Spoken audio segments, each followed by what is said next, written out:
Good morning.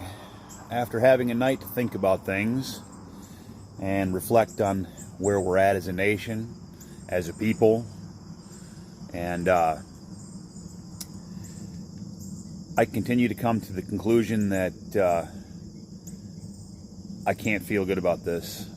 I can't back anyone who would celebrate the death of a man, regardless of political beliefs, regardless of anything else. This was a vile act. I've personally already had to remove and block people from my Facebook for celebrating this man's death. I can't understand it. I can't wrap my head around it. But I will say this.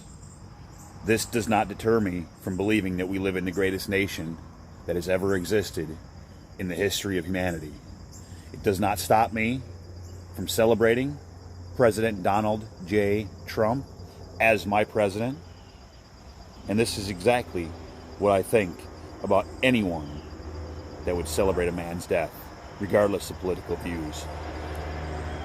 Guess what? Yeah, that's right. Chicken butt. Because that's the best thing I can even possibly say. It doesn't make sense to me.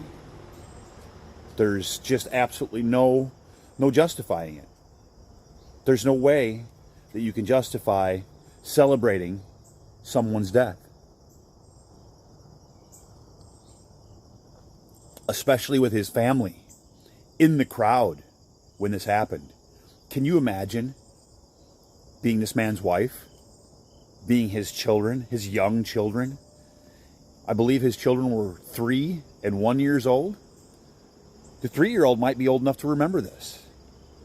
What is that going to do to this poor child? And now these children are going to grow up without a father. This wife is going to have to raise 2 children by herself. Eventually she's going to have to explain what happened to their father, to these children. You people that are thinking that this is funny, thinking that this is something to celebrate because you don't agree with his opinions, because you think that his support of Donald Trump or whatever else it is that has made you come to this conclusion that this is okay, you think that this is funny? You think that this is good? You think this makes you look good in the eyes of our Lord?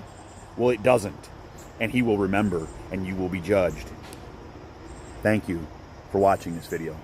And thank you to those of you who have the common sense to understand that this is not okay. And thank you for standing up and making sure that Charlie Kirk's life and his work does not go forgotten. Make sure it's for something. God bless.